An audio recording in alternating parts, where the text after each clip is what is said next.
there has been a major tabloid scandal, which is that Catherine, the Princess of Wales, has been missing since January.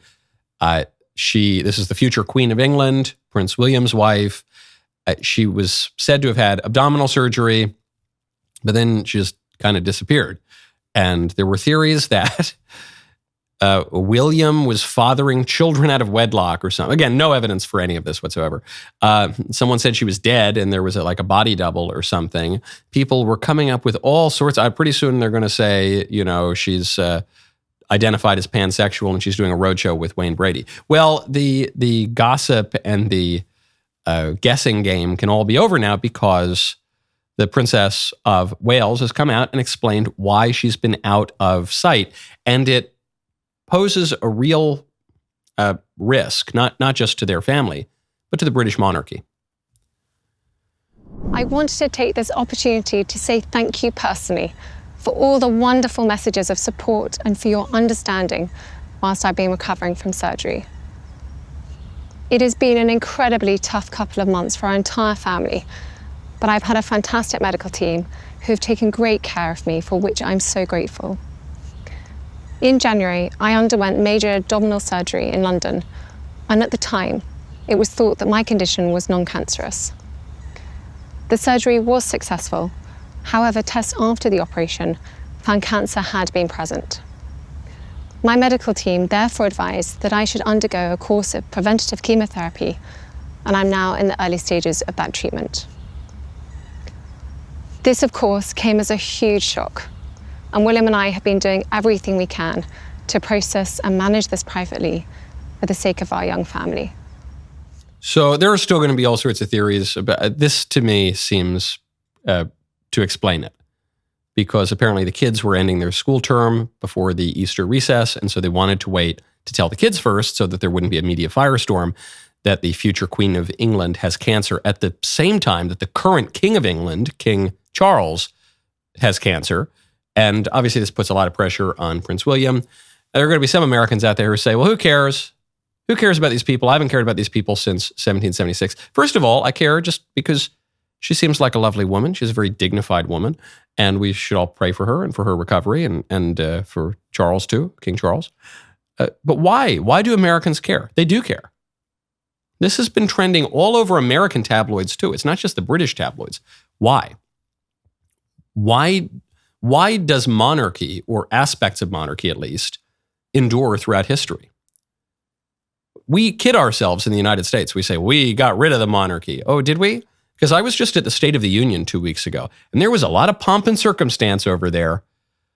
I'm not saying that the American president is a king, though we have had American presidents who effectively have been kings.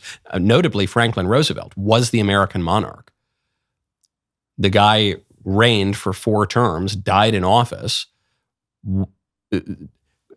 Good luck trying to distinguish, just on pure aesthetics, to distinguish Franklin Roosevelt from any of this supposedly autocratic leaders of his age, or even from a proper monarch. Why is that? Why is that enduring? Because we live in society. That's what politics is.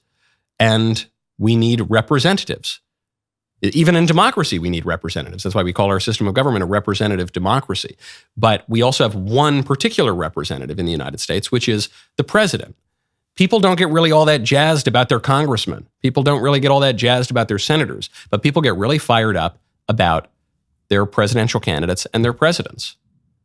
Because it's just human nature. We care about people. We're a mimetic animal. We imitate people. We cultivate and form our desires based on the desires of other people, and we follow leaders. That's just how it works. And so the monarchy in the United Kingdom has been a huge plus for them. And one of the problems with the monarchy is that there are a lot of dodgy characters in it, like Prince William, who's gallivanting with what's his name? Jeffrey Epstein. I can't believe I almost said Jerry Epstein. It's amazing. They managed to memory hole that guy so well that I almost forgot his first name. But, you've got that scandal. There were all the scandals in the 90s with Prince Charles and Diana. William and Catherine seem to be really dignified. And I think if the British monarchy is able to survive, it will be because of that. And this is really something to look for, I think, just even in our own personal lives here. Catherine is bae, all right? People like her. They like her more than they like Meghan Markle, because Meghan Markle is not dignified at all. She's extremely undignified. And this woman, after people have been suggesting that, her husband is cheating on her and they're suggesting that she's dead and they've been suggesting all these terrible things, she comes out, she says, "Thank you so much for all your cares and concerns. Thank you." That's really dignified behavior. And that's very attractive, especially in an age that is extremely undignified and downright shameless. So we pray for her recovery, and perhaps we ought to try to emulate a little bit of that grace and dignity. Speaking of the British Commonwealth, Justin Trudeau, reputed child of Fidel Castro, though I actually don't believe that theory, Trudeau is now threatening to cut off Canadian arms sales to Israel. This was a story from last week, but I really wanted to get to it. Canada's arms exports to Israel are pretty much immaterial that compared to the U.S., which funds 6.5% of the Israeli military. Canada's arms sales don't really matter all that much. It amounts to less than $90 million over the last 9 years. But nevertheless, this is a PR loss for the Israeli state. And you're probably going to see more of this from around the world. Why is it? Well, Justin Trudeau is pretty liberal, and support for the state of Israel has declined broadly, but especially among leftists, it has declined. This was only a matter of time before the Trudeau government did something like this. Other governments certainly will follow. This is the direction that the left is headed. And it's a reminder for the American right, this is a good wedge issue. They're always trying to get us on wedge issues. For instance, the left was trying to get the right to make IVF the top issue in the 2024 election some weeks ago, because the American right is just split on it. I mean, you see this even among the elected politicians. Some view IVF as bioethically unacceptable because it, practically speaking, usually results in a lot of abortion, and just as a basic matter undercuts so many of the other conservative arguments about the sanctity of life and life beginning at conception and all the rest of it. It undercuts the family. It promotes all sorts of deviant behaviors and relationships, and it just has a lot of problems. But then other people on the right say, hey, look, if a couple struggles with fertility, then they should have this option to be able to go to the baby store, with some doctor and give the doctor 6 figures and then be able to make a baby.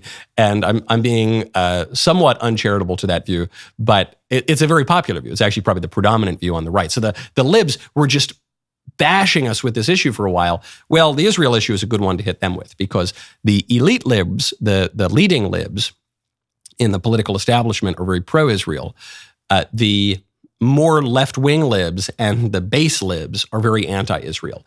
And as this war continues to go on, this war has been going on since October of 2023, that tension is going to get even tougher. So not a bad issue for the Republicans to point to in 2024. Man, what a great clip that was. Now, hold up, ring the bell. Subscribe to the Michael Knowles YouTube channel. We'll see you next time.